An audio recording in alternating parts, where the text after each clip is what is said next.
मनमोहन तुझ बिन कुछ नहीं भाता। कृष्णा रे तुझसे कौन युगों का नाता। कान्हा रे तुझसे जन्म जन्म का नाता। जय श्री कृष्णा मेरी सोल फैमिली। आध्यात्म आपके अपने चैनल पर मैं नंदा आप सबका बहुत बहुत स्वागत करती हूँ।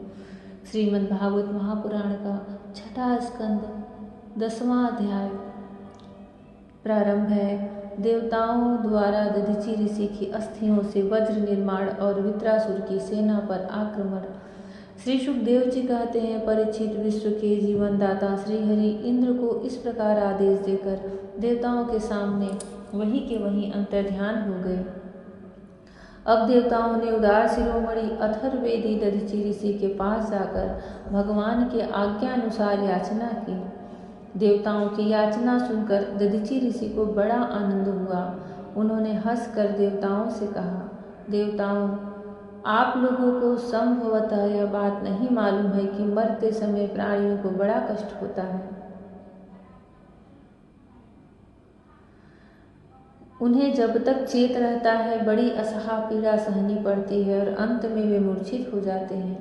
जो जीव जगत में जीवित रहना चाहते हैं उनके लिए शरीर बहुत ही अनमोल, प्रियतम एवं अभिष्ट वस्तु है।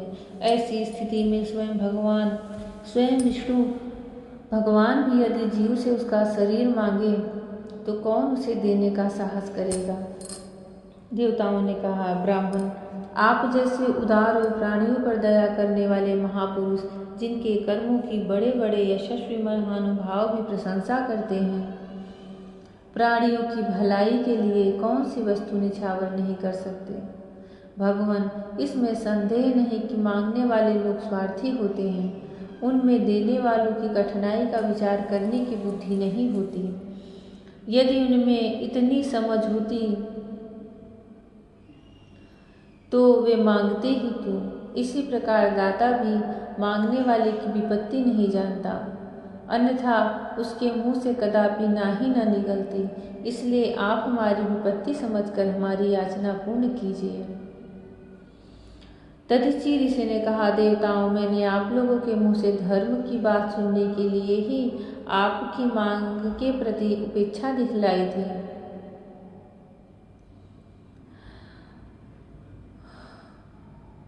यह लीजिए, मैं अपने प्यारे शरीर को आप लोगों के लिए अभी छोड़ देता हूँ, क्योंकि एक दिन यह स्वयं ही मुझे छोड़ने वाला है। देव शिरोमणियों, जो मनुष्य इस विनाशी शरीर से दुखी प्राणियों पर दया करके मुख्यतः धर्म और गौड़तः यश का संपादन नहीं करता, वह जड़ पेड़ पौधों से भी दया बीता है। बड़े बड़े महात्माओं ने इस अविनाशी धर्म की उपासना की है। उसका स्वरूप बस इतना ही है कि मनुष्य किसी भी प्राणी के दुख में दुख का अनुभव करे और सुख में सुख का। जगत के धन, जन और शरीर आदि पदार्थ क्षण भंगुर हैं। ये अपने किसी काम नहीं आते, अंत में दूसरों के ही काम आएंगे। ओह, यह कैसी कृपणता है। कितने दुख की बात है कि यह मरण धर्मा मनुष्य इनके द्वारा दूसरों का उपकार नहीं कर देता। श्री सुखदेव जी कहते हैं, परीक्षित, अथर्ववेदी महर्षि दधीचि ने ऐसा निश्चय करके अपने को परम ब्रह्म परमात्मा श्री भगवान में लीन करके अपना स्थूल शरीर त्याग दिया। उनके इंद्रिय, प्राण, मन और बुद्धि संयत थे, दृष्टि तत्वमयी थी, उनके सारे बंधन कट चुके थे। अतः जब वे भगवान से अत्यंत युक्त होकर स्थित हो गए, तब उन्हें इस बात का पता ही न चला कि मेरा शरीर छूट गया।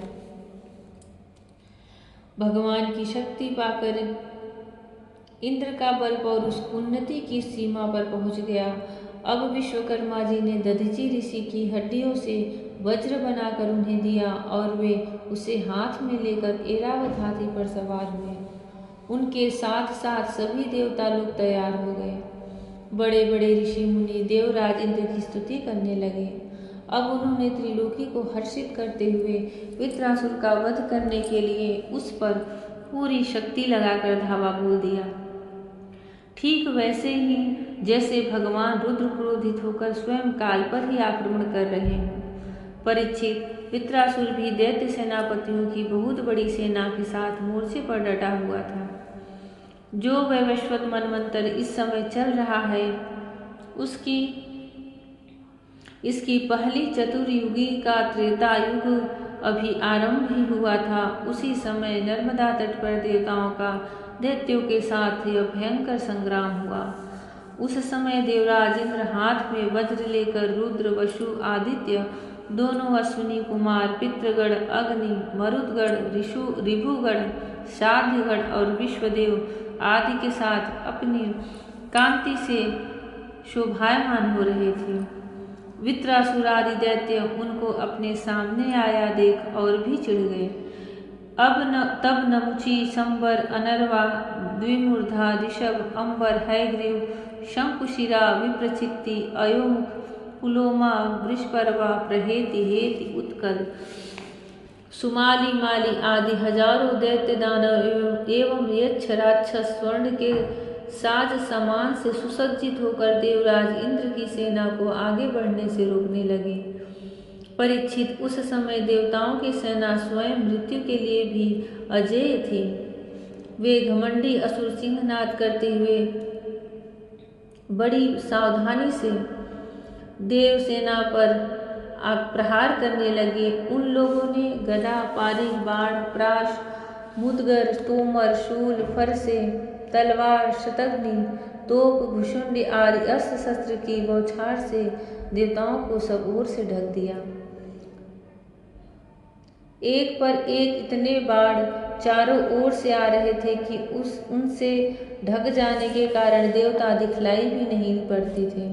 जैसे बादलों से ढक जाने पर आकाश के तारे नहीं दिखाई देते। परीक्षित, वह शस्त्रों और अस्त्रों की वर्षा देव सैनिकों को छू तक न सकी।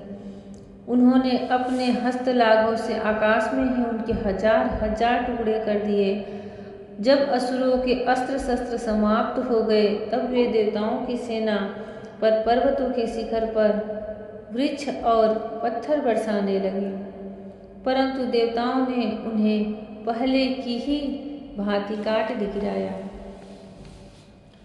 जय श्री कृष्णा।